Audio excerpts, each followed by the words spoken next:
I'm going to toss it back and forth around Congress every once in a while.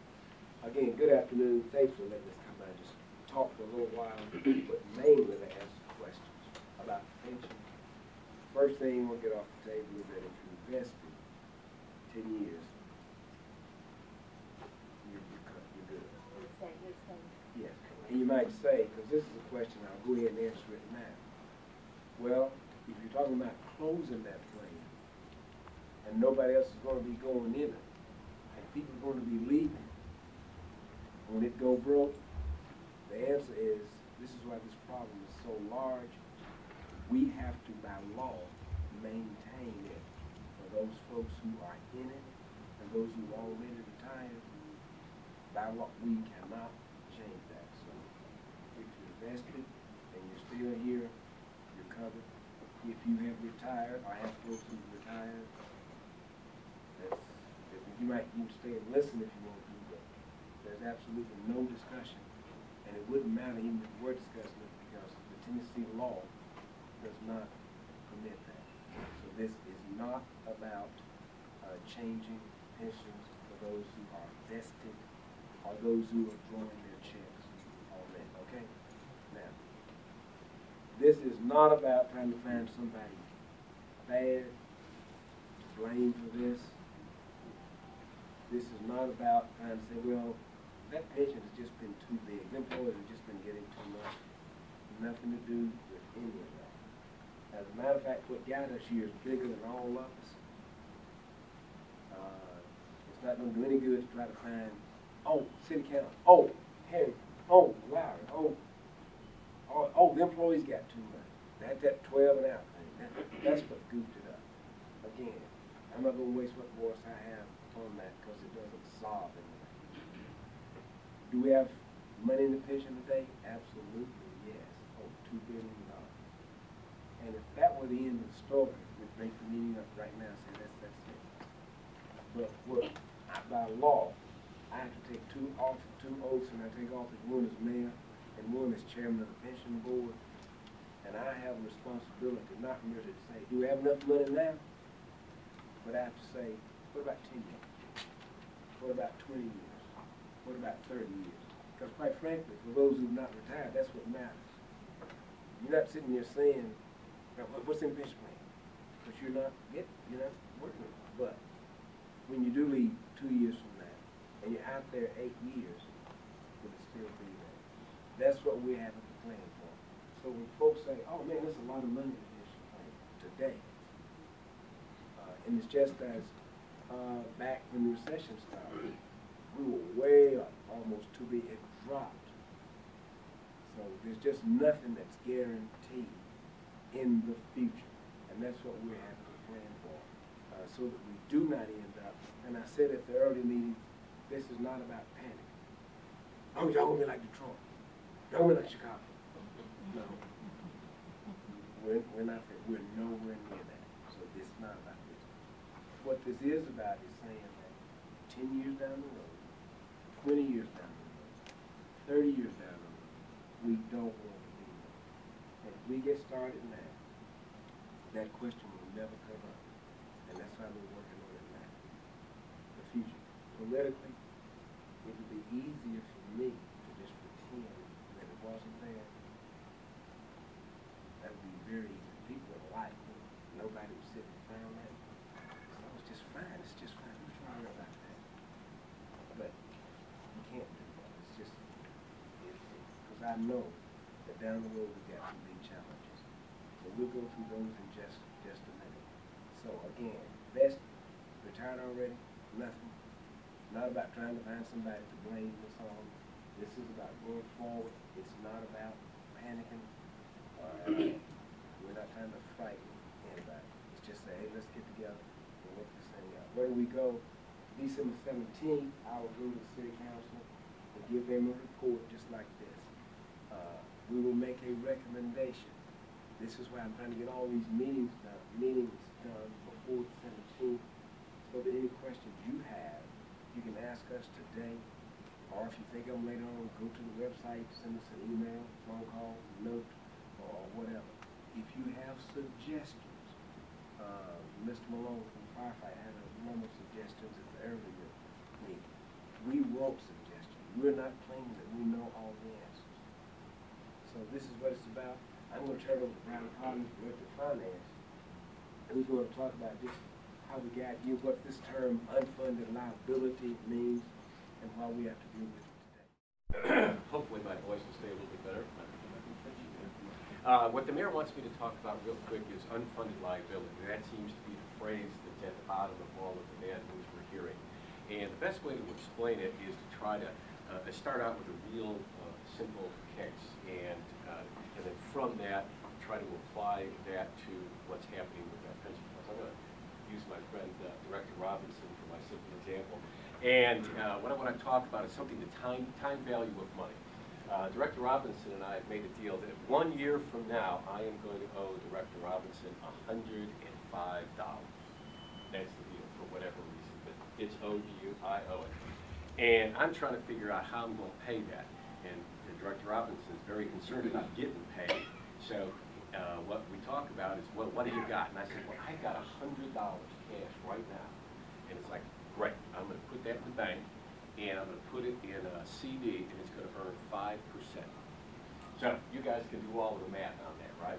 If I put that $100 in the bank today, at 5%, a year from now, I'll have $105, and Director Robinson is covered, right? In that simple, tiny little world, I am, and you are, more particularly, fully funded. There is no unfunded liability, okay? So think about that. Now, what if in the same example we sort of made our deal, and I say, well, here's what I've got is, I've got $70, not $100. How good do you feel about getting your 105? I'd have to go to Tunica with the 70, right? and that's not going to happen. So if I put $70 in there at 5%, I'm going to have about $74 come next year. So what's the problem there? I am underfunded. And in that case, they're real simple. I'm underfunded by 30 bucks, because today I got 70 and I really should have 100 to be fully funded. So I'm 30 bucks underfunded. So if that $105 payment, imagine that was your pension. That was it. So we would have a problem. That's kind of where we're at today. We are underfunded. And I wish it was only $30. Imagine that same case, instead of just being one payment to one person, is many payments over many years to many thousands of people. And it's not $30 that we're underfunded right today. It's $700 million. What I'm short on. In Tunica, you can't cover that. So that in a nut is what the problem is. Now, how did that happen? Well, over the years, we all have been putting money into that fund. The fund goes back to 1948. And generally speaking, all of the City of Memphis employees have been putting in about 8% of your salaries, and the City of Memphis has been putting in 6% of your salary, a total of 14%. That's been going into that fund and building over the years. And if you go back to as recently as 2008, we were funded. In other words, I had the $100 and you were looking good. But what happened, and what happens from time to time in the stock market, is, remember, we had the real estate implosion, we had the banking crisis, and the market collapsed. And instead of earning that 5% in our little example, we lost almost 30%. Around $500 million that was in the fund. And that's one of the problems with what we call today the defined benefit plan that we have. We put money into the defined benefit plan, and we invest it. As a matter of fact, the City of Memphis, the Pension Board and the Pension Investment Committee have been really quite good stewards of that money, and the returns that have been made on your pension fund over the years have been very, very good, but they're not immune from stock market crashes. So that's what happened. That's why primarily we are where we are today. and it reveals, or really kind of lays bare, one of the fundamental problems that you have with the defined benefit plan is you have this underlying asset that can drop suddenly like this, but the benefit that's out there doesn't go down with it. It stays up here in this gap, and that's what we have today, this large gap. And it's one of the, it's a disruption in the city's budgeting and a planning process that is extremely burdensome. What happened to us back in 2009 is one day we were going along nicely. You were putting in your 8%, we were putting in the 6%, we, the city, were putting in 6%. And all of a sudden, the amount that would have been required to keep us current jumped by $50 million. And of course, the mayor's talked before about this. I'll try to pick up. If you remember back during that period of time in 2008 and 2009, the city, when it was faced with this sudden increase in pension obligations, we were coming out of this whole Memphis City school crisis that we had, I'll call it a crisis, but the city determined to get out of the city school business, and we lowered our tax rate, but then shortly after that, the good judges in Nashville told us that we couldn't do that, and all of a sudden we were back and we had a $65 million a year bill to pay and maintain the city schools. And on top of that, the whole country went into a recession, and we were faced with a scenario where we had a really struggling local economy, and we had some tough choices then, and just as we do now, and we couldn't raise the tax rate. So this defined benefit plan blew up, as I like to say, and it's susceptible to that sort of thing. Every so often, if you look back across history, and if you gaze into the future, we have always had recessions, and we always will have recessions. So the defined benefit plan, this will happen to it from time to time. It will blow up, and these kind of blow-ups are the sort of things that the city just can't afford to have, because we're under pressure every day. We have police officers on the street, we have fire trucks out there, we have crime, we have fire, we have immediate needs that have to be taken care of. We can't have days where we come in and all of a sudden we owe an extra $50 million. So that's sort of the landscape that we're looking at right now.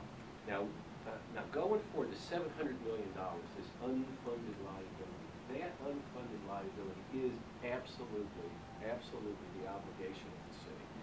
And over the next 5, 10, or more years, we are going to find a way to pay for that. And we are also going to pay for those folks that are vested.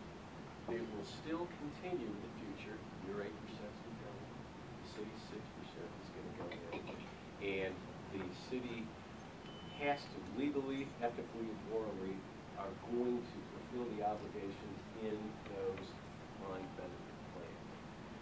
We will, later this month, be offering up a plan for unvested and new employees. But we are also going to be paying into and supporting that plan as well. So everybody is going to have a pension. The city and employees are going to be paying into and supporting those. So there's some talk in some of the prior town halls that we had about, if you stop bringing new people into the old pension plan, isn't that going to cause a lot of stress and strain on that old plan? Well, yeah, it's going to, and that's the unfunded liability, and we're going to have to pay that, and we're going to support that pension plan. We're not going to let that plan go under. What we're really faced with here is we're at a crossroads. Is if we stay in the defined benefit business, so to speak, we're going to be here again every 10 or 15 years having this conversation with your children and then your grandchildren.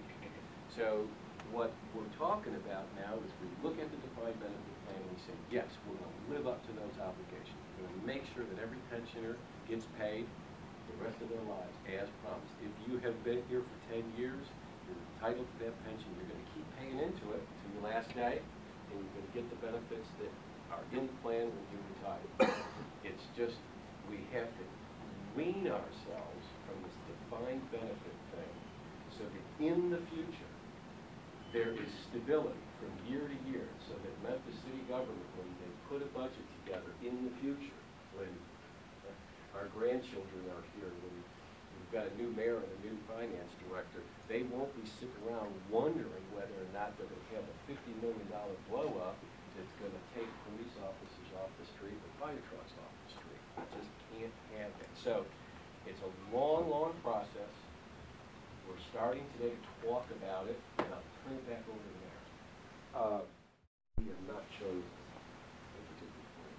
The whole idea is to get as much information out so you can start weighing in on that before the city council makes a final decision. Why now? Why should we deal with this now? Why don't we just kind of pitch it off to 2016 after the next election? Keep everybody happy. Why don't we do that? Well, we don't have the luxury of the option of doing that. Nashville has told us, the legislature, they're going to pass some law that tells us how to fix it. I prefer that we fix it on our own. I don't want somebody from Knoxville who has no idea about what our conditions are down here. Franklin or wherever, writing up a solution and saying, all right, there it is. We could very well be there. And that's not a frightening point, that's just the reality. There will be legislation passed. What it will be, I do not know. But we've already talked to them and they've told us to get ready. What we want to do is say, look, yeah, that's good for those folks who are not fixing their own, but we've come up with a solution to fix our own. That's that one reason. The other reason is, the other day, we went to New York because we're getting ready to issue some bonds. We have a whole lot of debt out there, and we watch the market. And every once in a while, we get a chance to refinance it. We're going to save about $4 million, $3.84 million. But each time you do one of those transactions, you have to go through a ratings check. It's like if you were going to buy a car, they'd do a credit check on it. Well, whenever we make a transaction, we go through a credit check. And if your credit check is bad, theoretically, you ain't not going to get the bonds issued, or you're going to end up paying interest rates, or people aren't going to invest in your bond. Now, we went into that meeting AA2 stable, which is good. But they looked at the amount of money we owe, they looked at pension, and they looked at post-employment benefits, OPEB they call it, and they knocked us down from stable to negative. That hurts. Our bonds won't draw as much, it's going to make it hard. So this is not something that we have the luxury of saying, let's put it off for a while. Now, let me make this clear. There are cities and towns that will give everything they have to have that AA2, even with a negative outlook. Everybody in this town has sacrificed in this city. City employees have sacrificed, and they pointed out in there how we were dealing with it, and they mentioned the pay cut to show that everybody's on top of this thing. They were not just sitting back, no problem. It would have been worse had they not seen that we're trying to deal with it. So we have to keep the ability to borrow. We pay your salaries out of the property taxes that come in all the time, sales taxes. But when we have to buy a fleet of trucks or build a building or whatever, that's big money. So we have to borrow that. We don't have that kind of money on hand. So we can just say go build a $10 million building or whatever. So that's why we have to keep a strong credit rating to keep the city going. Now, any questions, comments, suggestions? Yeah. I guess my question is, I heard Director Collins say that we're moving away from the defined contribution. Defined benefit. Defined benefit. Oh, defined benefit. Okay, so what are we contemplating? Just mention some of the options. Yeah, the options under consideration are, I'll just briefly describe two. The one is called a defined contribution plan, and that's something I constantly mix the two up. I'll mean defined benefit, say defined contribution. The defined contribution, which is, unlike the plan that we have now, which is defined benefit, defined contribution is where employer-employee put money into an account that belongs to you, the employee, and then over the course of your career, you make the investment decisions on that. Other plans out there that are under consideration are called hybrid plans, and the hybrid plans have two basic components. One is a much smaller version of a defined benefit plan, like the one we have. Just imagine the one we have, which is sort of shrink it way down. And then it has a second component, which is much like the 401k I described a moment ago. And there's a lot of complexities between those two, but we're sort of looking at some options in that space. The big difference between what we're looking at and what we have is that our goal is to minimize, if not eliminate as best we can, that potential for the plan to have those blow-ups. The city cannot shoulder any longer that occasional market risk. So the plans that we are looking at have to do two things. They have to eliminate that risk, number one, but more importantly really is provide a meaningful benefit to our employees. And we intend, as I said, we were willing to do that, to contribute to a new plan in a way to provide a meaningful retirement for our employees. That's a critical point, because this is not about the city saying, we are out of the pension business. We will continue putting in the 6%. So this is not about just shutting. We're not putting another dollar into any kind of retirement. No, it's just that we've got to move out of having the city in the role of guaranteeing. And that's what we're doing now. We are guaranteeing what the market will do. Because no matter how much it loses, the check stays the same, stays the same, stays the same. And that will still be the case with those who are vested, those who've already retired. But one thing that will be guaranteed is that when we come up with the plan, if it's 6%, that part is guaranteed. The city will put that part in. So the city is, this is not about, oh, we're trying to come out cheap. We're out of it altogether. So what is that, how does that impact those already vested? I mean, what is our contribution? Is it increases? No. Does it increase or? Stages, 8%? Is there a reduction in benefits? There we go. No. Yep. No reduction in benefits, no increase in contribution. If you're in the current plan and you're vested 10 years, the contribution stays the same and the benefit stays the same. That's when does that statement hold true, because people are gonna be vested every year, so when's the? We're closing plan. That's what it is. No. If we say effective July 1, 2014, the new plan comes in and it shuts down. And I know how that, someone will say, man, that is so unfair. Because if on July 1, 2014, you got 9 years and 9 months, sorry. What happens to those employees? We've had a lot of employees that don't have a 10-year view, and that are at that 9.5 years. What happens to their money that they invested? Every penny, if they want to. Some of them are very, they're 38, 30, and hard to make that change for, for your retirement.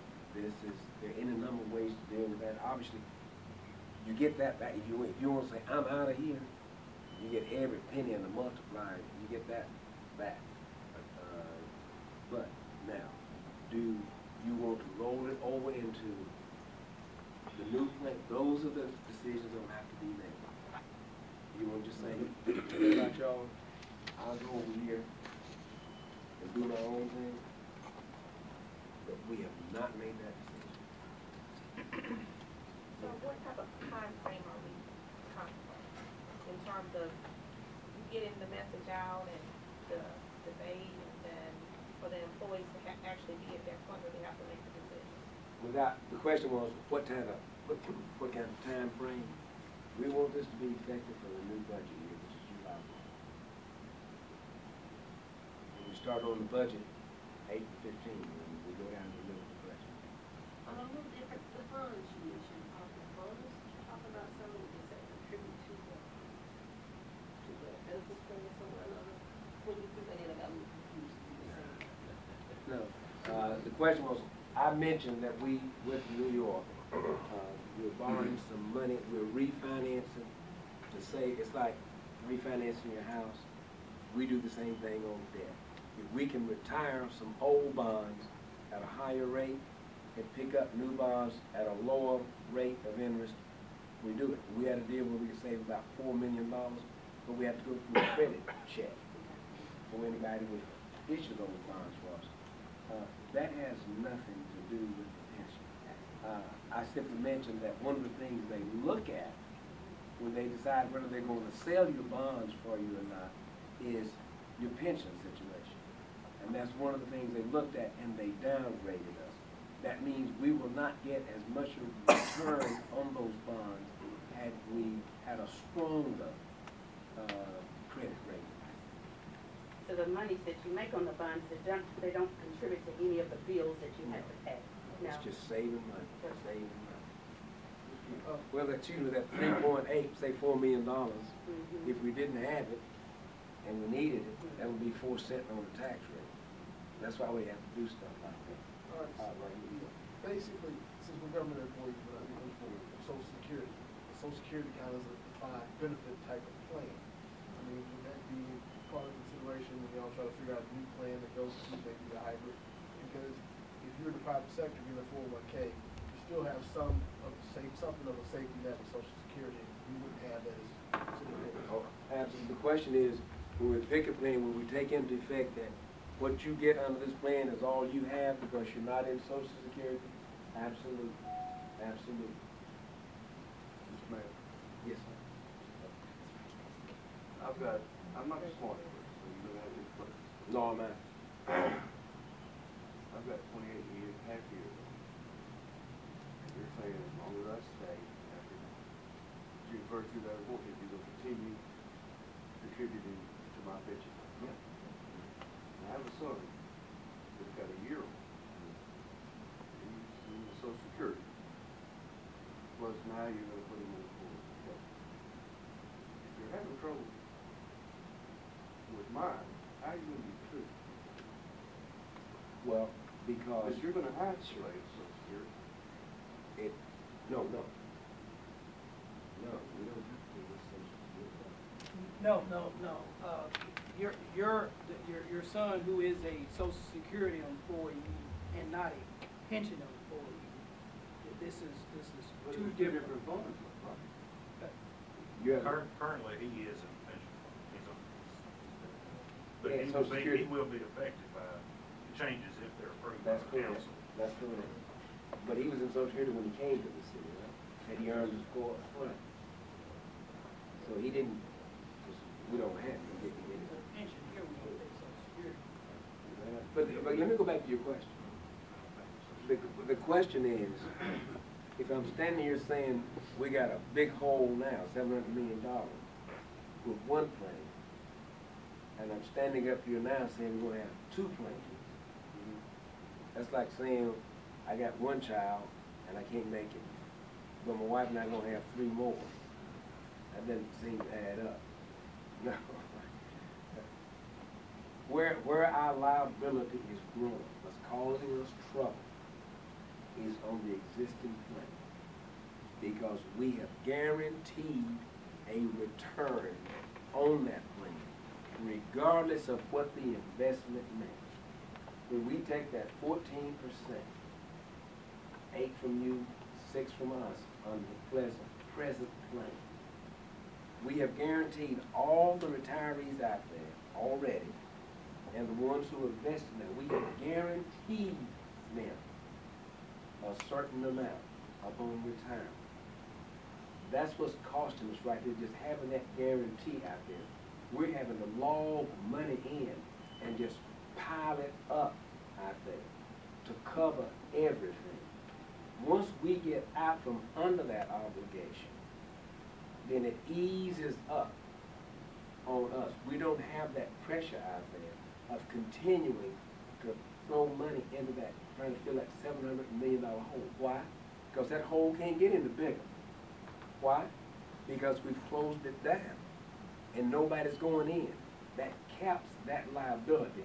That takes financial pressure off the city. Will it happen in 1 year? Absolutely not. We can't do this in 1 year. We're trying to do it over the course of 5 years. Well, we got a big black cloud hanging over the city now called $700 million. And right now we're not doing anything about it. The minute they see that we're doing something about it, and by the way, I won't get into the money we owe on the retiree health fund. I'm just talking about pension right now. That's another big number that's out there. So it takes all that financial pressure off of us. We will not be expected in the long run to contribute as much.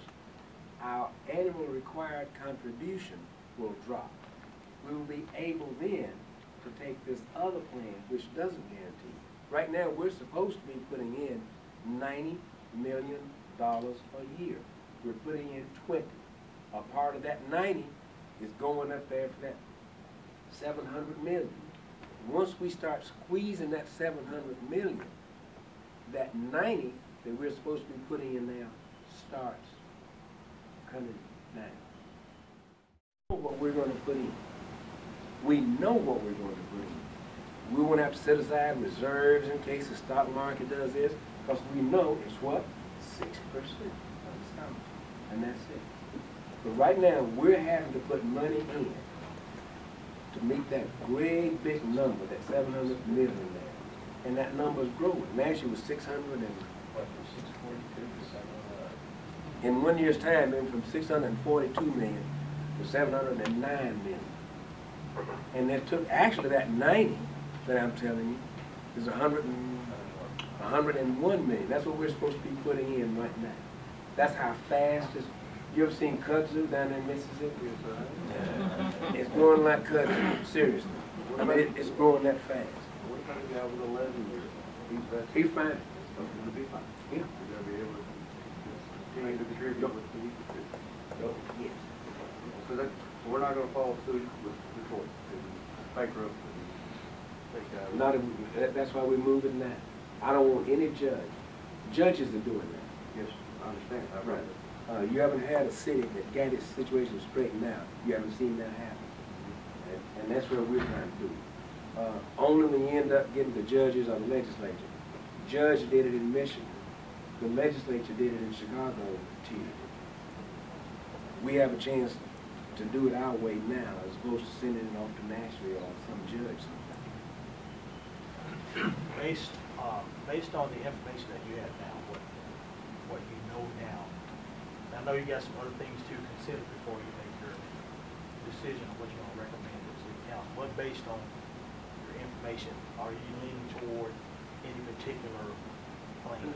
It's just the only thing we're leaning away from, I can say that, because I don't have all the particulars in on cash balance, defined contributions, and I'm hoping to learn as we go around. Again, Mr. Malone has some suggestions over there today that we'll look at, but no. By December 17th, I'll have to go to the council and say, here's what we recommend. The council will then decide whether they accept my recommendation or some other recommendation. What is the percentage of, excuse me, of employees that are not vested to those that are above 10? You know, I just got that, which one y'all said that? 60% are vested, 40 are not. 60% of the employees are vested, that was the question. Yes, sir, I'm sorry. Like me, you know, they saying you got to be a heavy equipment operator. You driving big equipment to get in retirement. I'm not in retirement because I'm like a crew person. You know what I'm saying? What they'll do about people like us. I don't. So you're a Social Security employee. Yeah. This doesn't change your situation as that. We'll continue to pay into Social Security for you as long as you're in a Social Security position. Is there any consideration of selling city assets? The question, is there any consideration of selling city assets? We are looking at everything. Now, let me say this very carefully, because this gets a lot of names in trouble. There isn't a month that goes by that somebody doesn't come in and say, why don't you sell light gas and water? First of all, they changed the chart, it had to be voted on. So I couldn't sell it if I wanted to. But we have looked at everything. Folks that sell the airport. But the thing about doing those, look, Chicago sold this park. They sold them to a company in Texas. They think it's one of the worst decisions they made. Because they got some guy down in Texas that tells them how much they're going to charge on their parking meters there. And you take that money and you blow through it. And then 10 years later, you're right back. And it's like going to the pawn shop, quite frankly. If there's something we add and we don't need, we'll do it. But I don't want to get into selling grandma's furniture and stuff. And this is bigger. We'd have to sell a whole lot to cover this one. And then what would you do next time you had?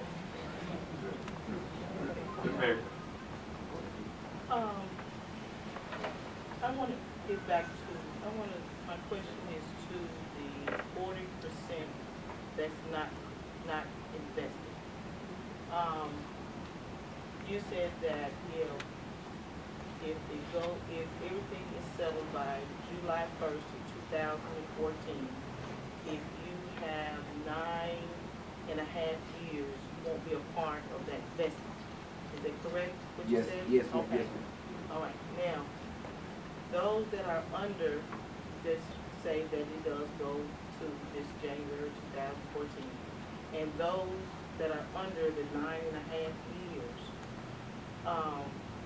are we going to have, is the option going to be that we put it in a 401k, or is the council going to say where we can put this money, and are we going to keep what we already have, and does the city match it, or they don't match it, or, I don't get it. That has not been decided. Again, this is why we are here today. We want you to think about it and say, all right, Mayor, I heard you say this. If you do go that way, here's what I think you ought to do. But we have not made that decision. Okay, so are we at risk of losing our pension? No. If you whatever you pay in, you get that back. You want to keep that? Yes. And if it multiplies. Yeah, whatever you put in, you're gonna keep. What's not been decided is exactly what mechanism is gonna be there to take the money that you put in, and how is that gonna be invested? It's your money, and the question is just gonna be how we transition to make it, hopefully that will be the foundation piece for the plan going forward for those unvested employees. Okay, I have a part two. The gentleman mentioned Social Security. If we do the ones that aren't vested, decide to go to whatever plan that it is, how can we pay into Social Security to, I guess, be comfortable or covered or something with the Social Security? Can that be an option for us to have Social Security deducted? So today our pension plan is a replacement vehicle for Social Security. So we don't have to provide Social Security for employees who are in pension. Likewise, it's our desire to design a new retirement plan that would be a replacement still for Social Security, which means we have to put in a level of contribution that would meet the requirements for Social Security.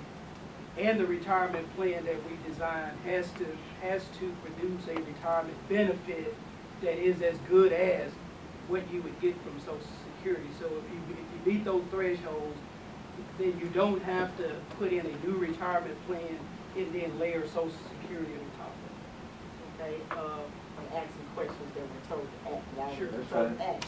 ask.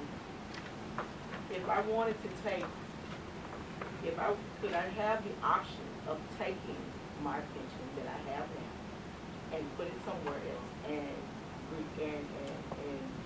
and have Social Security to come out to take into Social Security? You don't have that option as an individual. The city, by the design of its retirement plans, decides whether it's going to create a plan that keeps us out of Social Security or puts us into Social Security. So is that a consideration that we could possibly go to systems that include Social Security? Or are we not allowed to do that for this scholar? As we look at designing the new plan, our desire is to design a plan that would retain the employees that we have, that would also allow us to attract new employees, new talent into the city. And more importantly, it's our desire to have a plan that once we say this is your benefit, we can guarantee this is your benefit because we're going to pay for it. Not like what we have now. We make a promise, somewhere down the line the stock market declines, and then all of a sudden we can't make good on that promise. I think, let me try to think, because we're picking up the same question. There seems to be an impression that it's kind of like an option. We come July 1, 2014, we change that. 3 people over here will say, I'm going to go into the Social Security plan. 5 people over here say, I'm going to take my money and run. I'm out of here. If you're in the plan, it's one plan. You can't have some Social Security, some doing this, some doing that. The city designs the plan. So I guess my question is, and I'm kind of following up on, so in 11 days, a presentation will be made to council, but at this juncture, as it stands now, we're still waiting on information to determine what we're going to present. That is correct, and we're just listening. We're taking questions everywhere we go. But it's kind of hard for us to give you feedback because we don't know what's on the table. And because we haven't formulated it yet. We've given you some of the options that we're looking at. And those, you know as much as we know in terms of the options. And by the way, I was getting ready to say, we have all these options up on the website. It explains the cash balance. It explains the hybrid plan. It explains defined benefit, defined contribution, all of those things. Just go up and if you look at it and have questions, call Mr. Conlon, Mr. Robinson. Mayor, aside from short and are there any examples of any cities that are facing this problem that have come out of it? Are there some success stories? So far, only yes, we have that. There are, there are a number, going back to your question, there is but let me tell you why it's so hard to compare city to city. Because in a number of cities, and the firefighters can tell me more, many times your public safety workers are in a state plan. So there have been states, cities and states that have gone through this, but you just can't compare city. You'd have to find somebody exactly like us. There's a city in Pennsylvania that owned some kind of sewer authority or water authority, so they sold it to the county, got $220 million and put it in the pension plan. So there's been, you can't just say, let's go do what Buffalo did, or Birmingham, because it's apples to oranges in many instances. They're going through this in Chattanooga, but I do believe the firefighters in the state plan in Chattanooga. No, they're in a city plan. City plan, but every place. All the big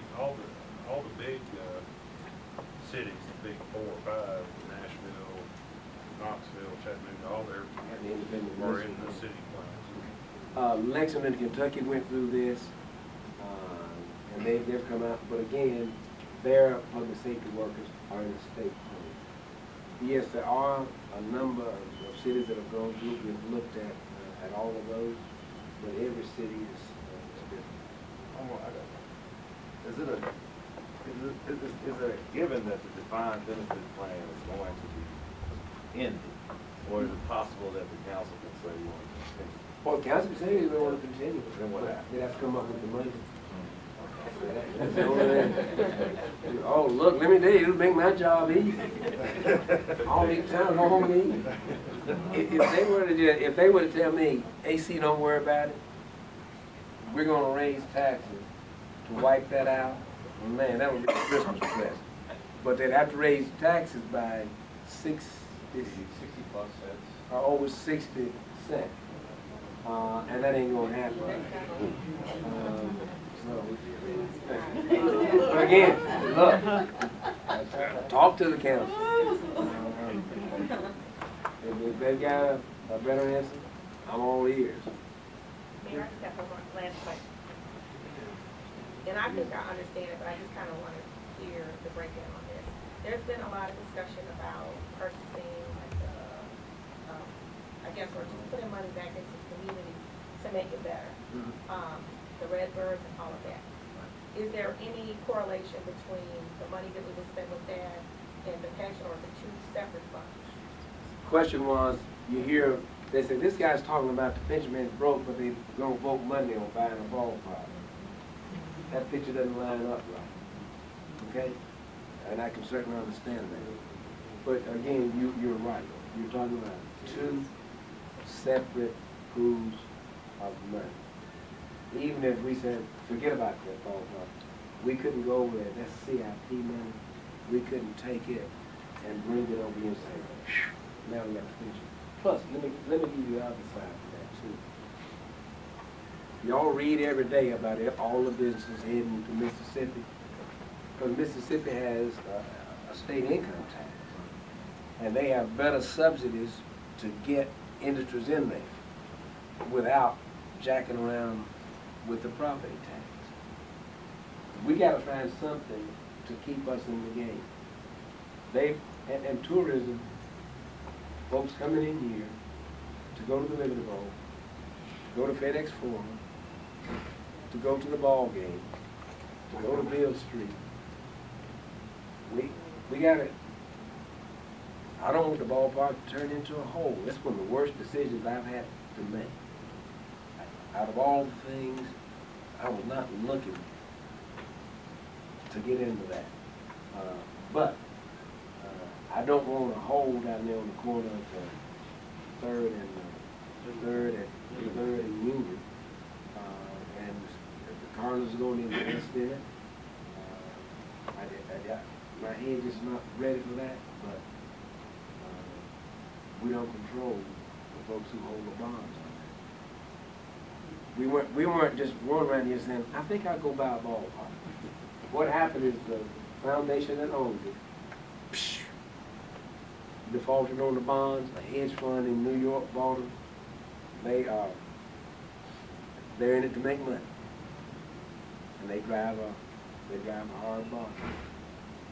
We're trying to make the absolute best out of a horrible situation. None of y'all had anything to do with the way the finances was set up on the ballpark. I didn't have anything to do with it. But it's in my lap now, and I gotta try to make the best of it.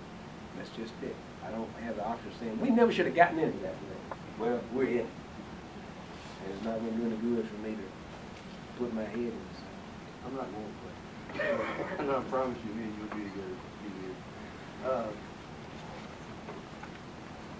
In the last 12 years, has there been any kind of study done on how many people have left the city for different cities, county, and still working here? The question is... I've got another question that's going to back this question.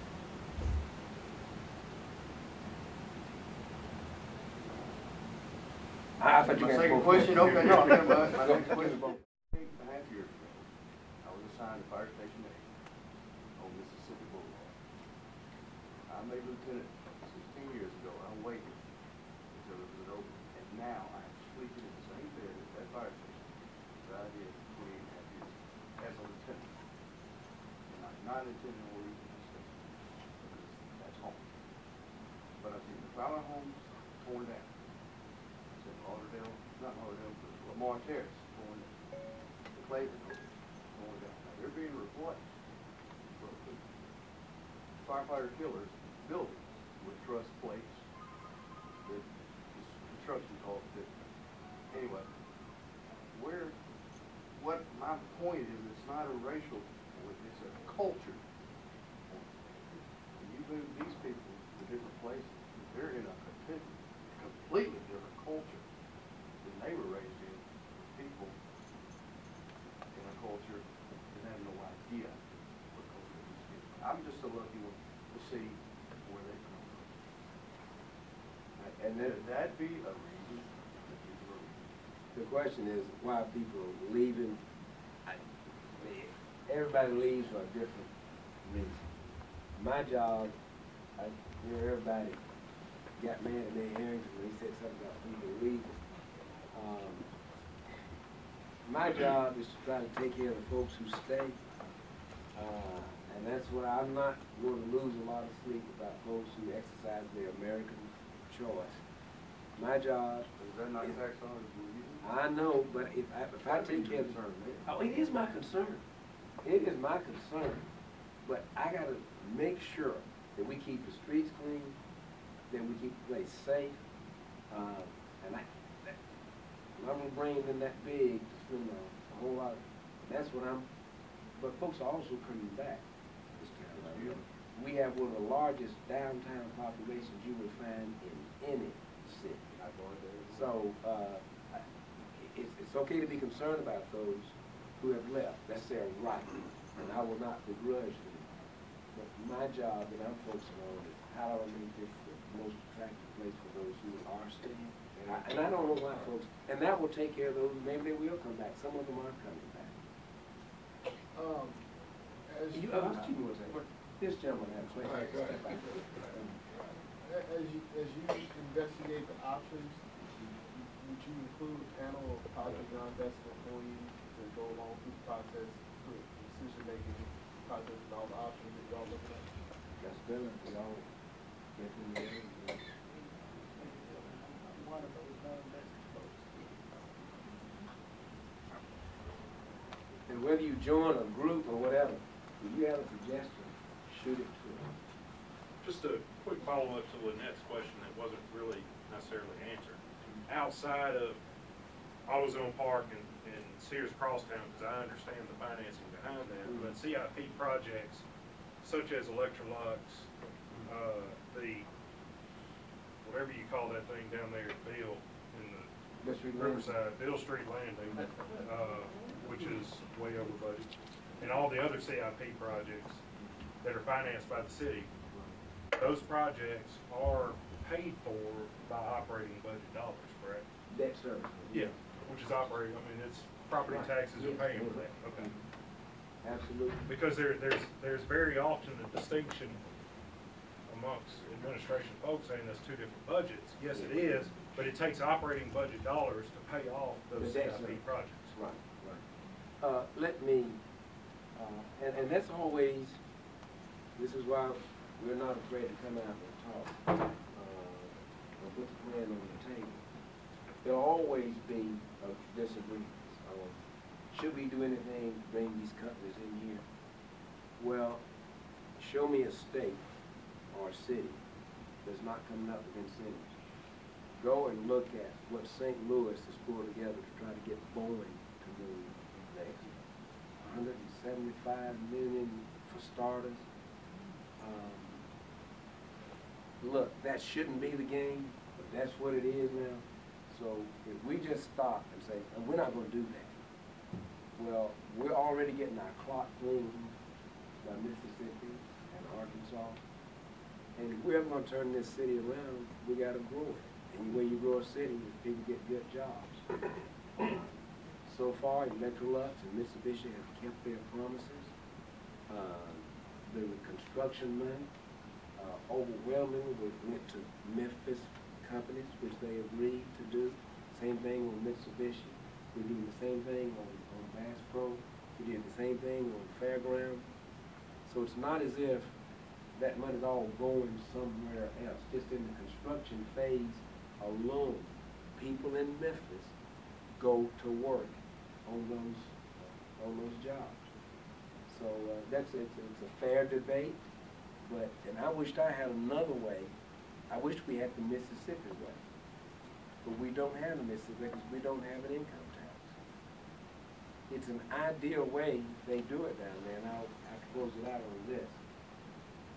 If you're getting ready to go to Mississippi and you want to open a plant in Mississippi, you go to the Mississippi Economic Development officials and you say, I want to build a $20 million plant here, but I need some help. Getting my site ready, getting the sewer, getting utilities there and all. I need $8 million from the state of Mississippi. And I'm just making up these numbers. It's very easy to do business in Mississippi. Mississippi will ask that employee, how many people are you going to employ? The employer will say, I'm going to bring in 2,000 people. Mississippi then figures out how much income tax those 2,000 people will pay into the state of Mississippi. They then go out, issue bonds, get the proceeds, give it to the guy who's going to build the plant and say, here's your $8 million. How do they pay the bonds back? When the plant opens and the employees pay their income tax, it pays off the bond. We don't have that here. So the only way we can do it, again, is to jack around with the property tax. I wish we had some other way. I mean, it would be very easy. I'm not going to do any of that anymore. I'm not going to give these companies anything. They're just going to have. I'm not ready to take that gamble. I want to Last ask question. you know what I'm saying? Y'all talking about y'all want to bring money into Memphis. I want y'all to stop these folks on these cell phones, texts, because I work for the city. And I mean, it's very dangerous out there. You know what I'm saying? You're scared to drive because you might lose your job because somebody on a cell phone sitting there and you know what I'm saying? Memphis can get some money if they stop these folks from being on these cell phones. Because I mean, we got too many kids behind these wheels that can't drive and on cell phones, they're trying to eat. I seen a woman the other day, she's sitting there putting her eyebrows on and drinking coffee and trying to drive. You know what I'm saying? Not driving a truck with a big heavy load, you know what I'm saying? They gonna jump in front of it, you know what I'm saying? We're going to back down there.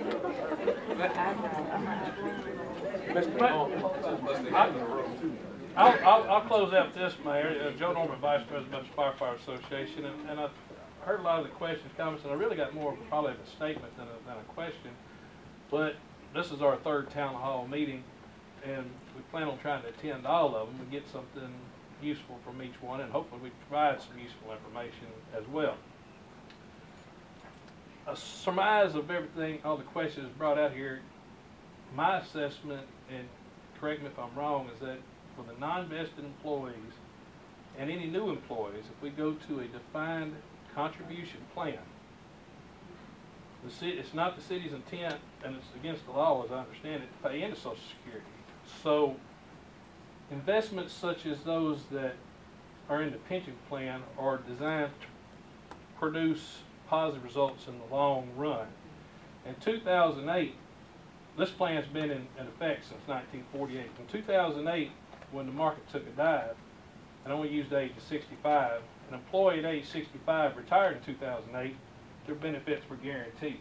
Right. Moving forward, under defined contribution plan, if we have another 2008, if I'm 65, I'm in this defined contribution plan, it takes a dive, I've either got to work, I'm not paying in Social Security, I don't have that to fall back on, so I either work till I die, or I work till I die. Is that a fair assessment? That's correct. Okay. I'm not going to try to put talcum powder on it, and that's it. Because see, you might say, well, that doesn't sound right.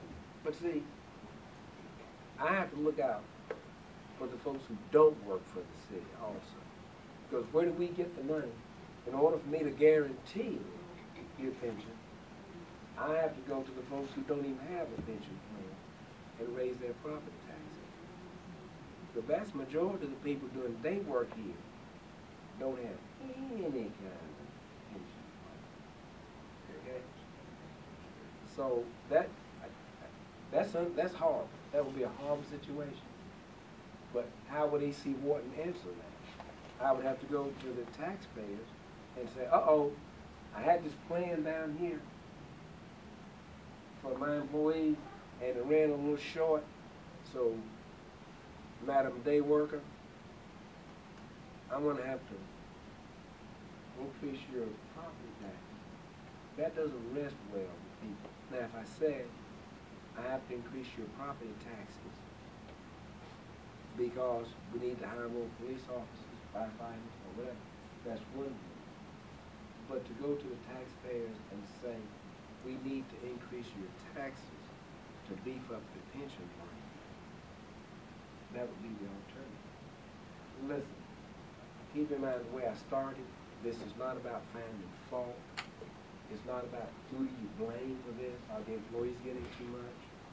Did somebody before me or me, did we make some bad, goofed up decisions? Did the city council do something wrong? Did the unions ask for too much? None of that. That's not going to solve one thing. Nothing. And that's why you haven't heard us get into that. The only way is to come together, come up with something that we can live with, so that we do not end up having somebody else to impose a solution on us. This is not about panic. This is not about panic. It's not about frightening anybody. Folks who are vested, they work for it, they deserve it, won't be touched. Those who are not vested, everything you put in is there. But on top of that, we're going to stick with you and continue contributing something on your behalf. We don't know what that's going to look like. So this is not an announcement, hey, we're out of here. From now on, you're just flat out on your own.